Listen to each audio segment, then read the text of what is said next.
जय हिंद साथियों, यादव सरकार यूट्यूब चैनल पर आप सभी का स्वागत है।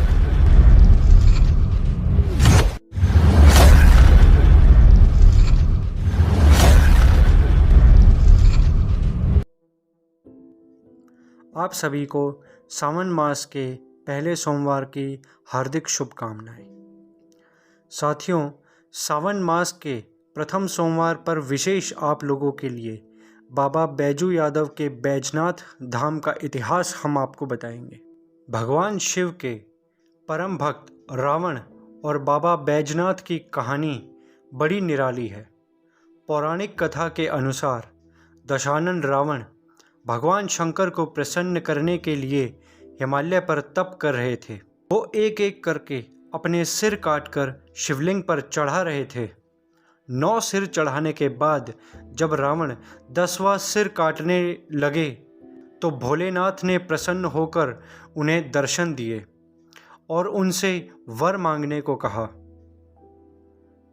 तब रावण ने कामना लिंग को ही लंका ले जाने का वरदान मांग लिया। रावण के पास सोने की लंका के अलावा तीनों लोकों में शासन करने की शक्ति तो थी ही, साथ ही उसने कई देवता, यक्ष और गंधर्वों को कैद करके भी लंका में रखा हुआ था। इस वजह से रावण ने ये इच्छा जताई कि भगवान शिव कैलाश को छोड़ लंका में रहें। महादेव ने उसकी इस मनोकामना को पूरा तो किया, पर साथ ही एक शर्त भी रखी। उन्होंने कहा कि अगर तुमने शिवलिंग को रास्ते में कहीं भी रखा तो मैं फिर वहीं रह जाऊंगा और नहीं उठूंगा। रावण ने शर्त मान ली। इधर भगवान शिव की कैलाश छोड़ने की बात सुनते ही सभी देवता चिंतित हो गए। इस समस्या के समाधान के लिए सभी भगवान विष्णु के पास गए। तब श्री हरि ने लीला रची। भगवान विष्णु ने वरुण देव को आचमन के जरिए रावण के पेट में घुसने को कहा। इसलिए जब रावण आचमन करके शिवलिंग को लेकर श्रीलंका की ओर चला तो देवघर के पास उसे लघु शंका लगी। ऐसे में रावण एक बैजू नाम के अहीर को शिवलिंग देकर लघु शंका करने चला गया। कहते हैं उस बैजू ग्वाले के रूप में भगवान विष्णु थे। इस वजह से भी यह तीर्थ स्थान बैजनाथ धाम से विख्यात है। पौराणिक ग्रंथों के मुताबिक रावण कई घंटों तक लघु शंका करता रहा, जो आज भी एक तालाब के रूप में देवघर में है।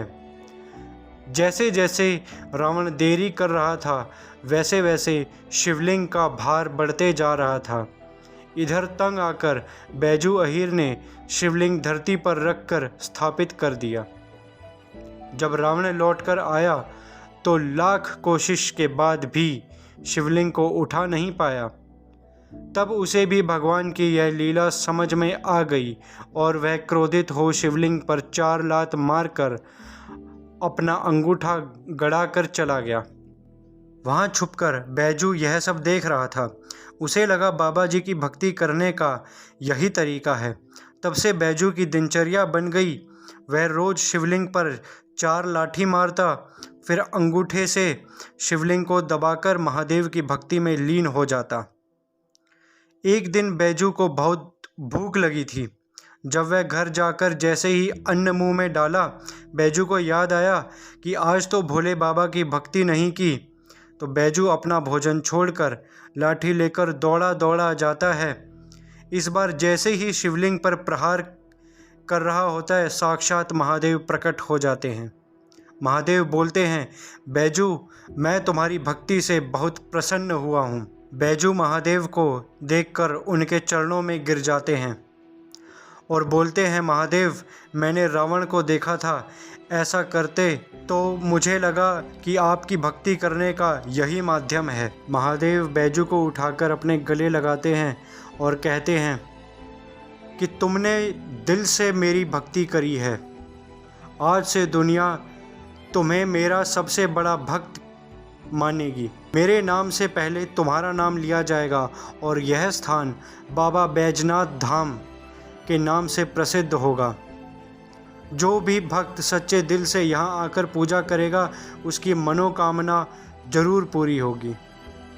उसके बाद ब्रह्मा, विष्णु आदि देवताओं ने आकर उस शिवलिंग की पूजा की।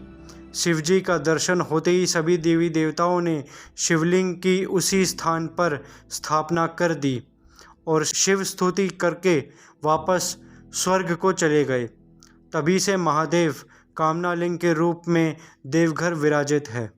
इस मंदिर में महाशिवरात्रि और सावन में सर्वप्रथम जलाभिषेक करने की परंपरा यदुवंशियों की ही रही है। प्रथम जलाभिषेक यदुवंशी ही करते हैं, उसके बाद कोई और भक्त कर सकता है। जय बाबा बैजनाथ, जय श्री कृष्ण, जय यदुवंश। साथियों, यदुवंश से जुड़ी हुई ऐसी ही और रोचक कहानियाँ जानने के लिए हमारे चैनल को सब्सक्राइब करें और सभी वीडियोस को लाइक और शेयर करें। धन्यवाद।